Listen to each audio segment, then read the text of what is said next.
روشن اور خوشگوار صبح کا آغاز ہوا جب اسکول کے گیٹ پر رنگین جھنڈیاں لہرا رہی تھیں اور بچوں کی ایک ہستی مسکراتی ٹولی چمکتے چہروں اور پرجوش قدموں کے ساتھ اندر داخل ہوئی۔ ان کے بستے ہلکے تھے مگر دل تجسس سے بھرے ہوئے تھے، جیسے وہ کسی خاص دن کا بے چینی سے انتظار کر رہے۔ دروازے پر کھڑی مسکراتی استانی نے سب بچوں کو خوش آمدید کہا اور بچے خوشی خوشی اندر کی جانب بڑھتے چلے گئے۔ اسکول کی راہداریوں میں دیواروں پر چسپاں رنگ برنگی پوسٹرز، بچوں کے ہاتھوں سے بنائی گئی تصویریں اور تحریریں ایک تعلیمی میلے کا سا منظر پیش کر رہی تھیں۔ کہیں ٹیم ورک کے اصول لکھے تھے، کہیں حوصلہ افزائی کے جملے اور کہیں ایک دوسرے کی مدد کے خاکے۔ ایک بچی نے رک کر ایک تصویری پوسٹر کو دیکھا جہاں ایک بچہ دوسرے کو گرتے وقت تھام رہا تھا۔ اس کے چہرے پر جیسے ایک چھوٹا سا سبق ابھرا۔ پھر جیسے ہی بچے اپنی کلاس میں داخل ہوئے، ہر کوئی ترتیب سے اپنی نشست پر جا کر بیٹھ گیا۔ کمرہ جماعت سجا ہوا تھا۔ ایک طرف کارنر پر بچوں کی بنائی گئی ٹیم چارٹس لٹک رہے تھے اور ایک طرف آج کا موضوع ٹیم ورک کی طاقت بورڈ پر خوبصورتی سے لکھا تھا۔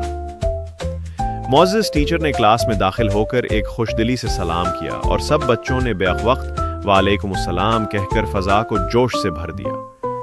پھر استاد نے نہایت شفقت سے سب کو بتایا کہ آج کا دن خاص ہے کیونکہ آج ہم صرف پڑھیں گے نہیں بلکہ ایک دوسرے سے سیکھیں گے، ایک ساتھ کام کریں گے اور اپنے خیالات دوسروں کے ساتھ بانٹیں گے۔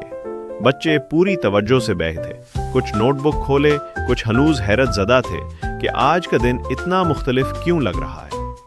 پہلا گروپ آگے آیا۔ ان میں ایک بچی مرکزی سپیکر تھی جو اعتماد سے ایک چارٹ تھامے کھڑی ہوئی اور بولنے لگی۔ ٹیم ورک کا مطلب ہے کہ ہم ایک دوسرے کے ساتھ مل کر کام کریں، ایک ساتھ سیکھیں اور ایک دوسرے کی مدد کریں۔ اس نے چارٹ پر بنائے ہوئے خاکوں اور مثالوں سے سمجھایا کہ اگر ایک بچہ کچھ نہیں جانتا اور دوسرا اس کی مدد کرتا ہے تو دونوں سیکھتے ہیں۔ اس کے ساتھ اس کے گروپ کے دوسرے بچے بھی باری باری بولے، کسی نے تصویریں دکھائیں، کسی نے ایک مختصر ڈرامائی خاکہ پیش کیا۔ سب بچے خاموشی سے دیکھ رہے تھے۔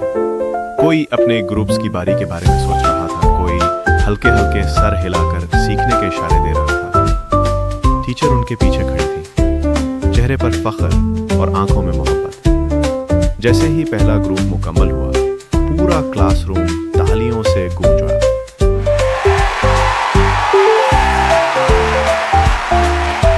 اس کے بعد دوسرا گروپ آیا۔ انہوں نے ایک پوسٹر دکھایا جس پر مل کر جیتو لکھا تھا۔ وہ بچے کھیل کے اصولوں کی مدد سے ٹیم ورک سمجھا رہے تھے۔ ایک بچہ کیپٹن کے کردار میں بولا، اگر ہم سب ایک دوسرے کو عزت دیں، اختلاف کو برداشت کریں تو ہم نہ صرف کھیل میں بلکہ زندگی میں بھی کامیاب ہو سکتے ہیں۔ ایک منظر میں ایک بچی اپنے گروپ کے ساتھ اپنی پریزنٹیشن مکمل کرنے کے بعد دیوار کے پاس جا کر چارٹ کو چپکا رہی تھی۔ اس کی آنکھوں میں خوشی اور چہرے پر وہ سکون تھا جو صرف تب آتا ہے جب آپ کو لگے کہ آپ نے واقعی کچھ حاصل کیا ہو۔ ایک دوسرا منظر میں ایک بچہ کھڑا تھا، ہاتھ میں ماڈل پکڑے۔ پیچھے اس کی ٹیم ہلکی مسکراہٹ کے ساتھ کھڑی تھی، جیسے کہہ رہی ہو، یہ ہم سب کی محنت ہے۔ ٹیچر ہر بچے کی بات غور سے سن رہی تھی۔ وہ کبھی مسکرا دیتی، کبھی تعریف کرتی اور کبھی بچوں کو حوصلہ دیتی کہ زبردست، تم نے بہت اچھا سمجھایا۔ درمیان میں جب ایک بچہ جھجکا تو ساتھ والی بچی نے ہلکے سے اس کا ہاتھ تھام کر اسے آگے بڑھنے کا اشارہ دیا، جیسے کہ ٹیم ورک کا عملی مظاہرہ وہیں ہو رہا ہو۔ کہیں بچے کاغذ پر نوٹس بنا رہے تھے، کہیں ایک دوسرے کے خیالات سے متفق ہو کر سر ہلا رہے تھے۔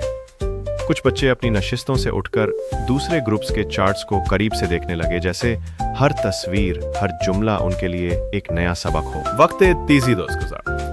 آخری گروپ کی باری آئی تو انہوں نے ایک مختصر رول پلے کے ذریعے دکھایا کہ اگر ہم ایک دوسرے کا ساتھ نہ دیں تو کام بکھر جاتا ہے اور اگر ساتھ دیں تو ناممکن بھی ممکن ہو جاتا ہے۔